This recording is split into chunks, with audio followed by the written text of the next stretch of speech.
घर का गार्डन बेटे बहू को सीख देने वाली कहानी। आप नहीं जानती माँ, यहाँ उल्टी गंगा बहने लगी है। ससुर जी जब से रिटायर्ड हुए हैं, मेरी सास और ससुर दोनों किसी फिल्म के लव बर्ड्स की तरह अपने आप को जवान समझने लगे हैं। दिन भर हमारे घर के पास बने गार्डन में झूले पर बैठे बातें करते रहते हैं। उन्हें अपने पक चुके बालों का भी ख्याल नहीं रहता है। अब इस उम्र में उन्हें ऐसा व्यवहार क्या शोभा देता है। कविता अपने ससुराल के समाचार अपनी माँ को बता रही थी। तभी सास अलका उदास मन से रसोई घर में जाती है, क्योंकि बहू की वो कड़वी बातें उन्होंने सुन ली थी। उसकी सभी बातों को नज़रअंदाज कर सास मसाले वाली चाय बना के पहले एक कप बहू को उसके कमरे में देकर दूसरा कप अपने पति सोमनाथ के लिए लेकर जाती हैं। बहू ये देखती हैं और अपना मुंह टेढ़ा करती है।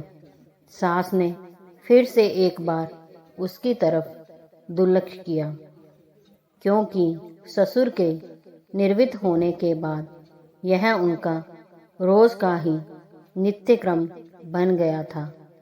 वह अब किसी की भी परवाह किए बिना रोज अपने मर्जी के मुताबिक नए नए कपड़े पहनकर गार्डन में अपने पति के साथ बैठकर अपना ज़्यादातर समय बिताती थी।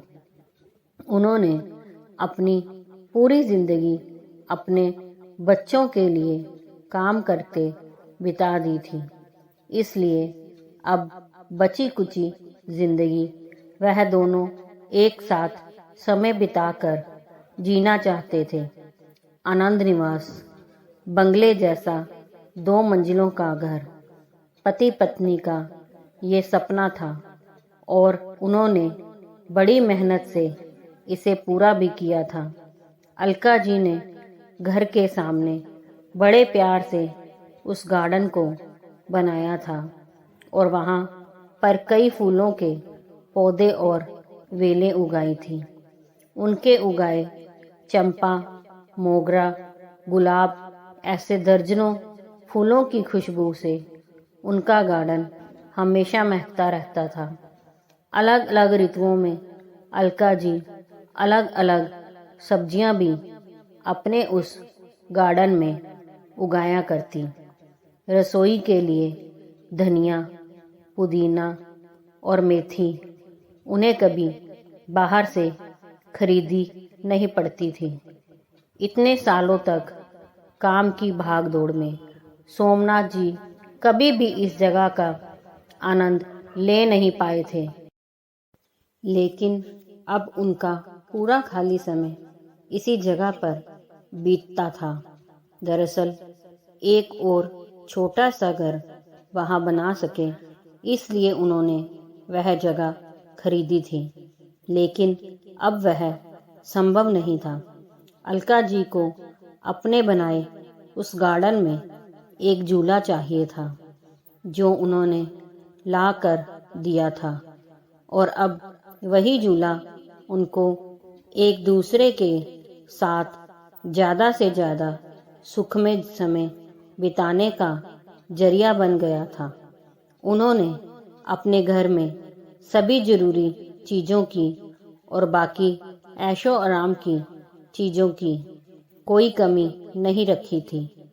फिर भी बहू को दोनों का उस झूले पर बैठकर समय बिताना खटकता था।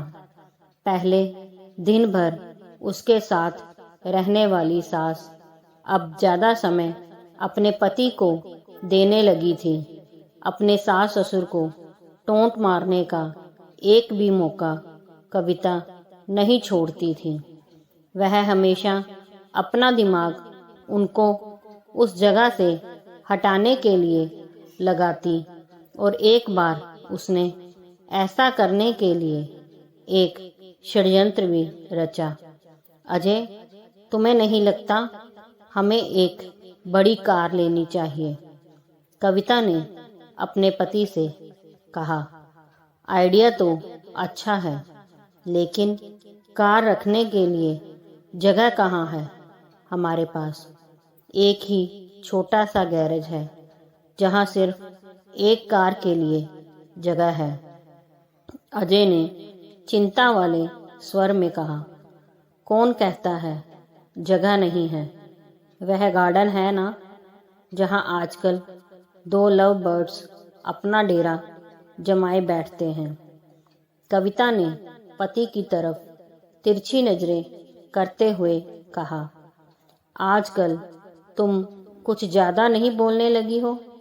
अजय ने अपनी पत्नी को फटकार लगाते हुए कहा, लेकिन सच तो ये था कि उसने भी इस बारे में अपने पिता से बात करने का मन बना लिया था।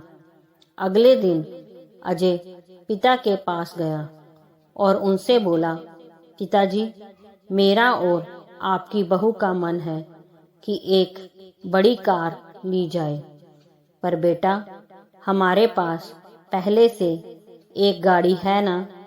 दूसरी गाड़ी लेने के बाद हम उसे रखेंगे कहाँ? सोमनाथ जी ने कहा, पिताजी इसी गार्डन में एक नया गैरेज बनाने की सोच रहा हूँ। कविता को इस गार्डन की कोई पड़ी नहीं है और माँ भी भला अब और कितने दिनों तक गार्डन का ख्याल रखेगी। इसलिए अच्छा होगा कि सभी पेड़ पौधों को तोड़कर यहाँ गैरेज बना लिया जाए। अजय ने अपने विचार बताए। दूर खड़ी अलका जी का यह सुनकर जैसे दिल ही बैठ गया। सोमनाथ जी अपना गुस्सा दबाते हुए बोले, मुझे तुम्हारी माँ से पूछना पड़ेगा, मुझे थोड़ा वक्त दो। क्या पिताजी, इसमें क्या मम्मी से पूछना? आप दोनों तो किसी का विचार करते ही नहीं हैं। दिन भर झूले पर बैठे रहते हैं, बिना 4 लोगों के बारे में सोचे। अब कविता घर में है, छोटे बच्चे भी हैं घर में, और आने जाने वाले लोग भी तो आपको कैसे देखते हैं। आप किसी का विचार नहीं करते। अजय थोड़ा चिढ़ते हुए बोला। अंदर से कविता की बड़बड़ भी चालू ही थी। सोमनाथ कुछ नहीं बोल पाए। उस दिन बेटे और बहू ने बाहर से अच्छा खाना मंगवाया था, लेकिन अलका और सोमनाथ जी के गले से निवाला उतरे ना, ऐसा हो गया था। उस पूरी रात दोनों ही जागते रहे थे, लेकिन सुबह सुबह कुछ विचार आने से सोमनाथ जी के चेहरे पर मुस्कान आ गई थी।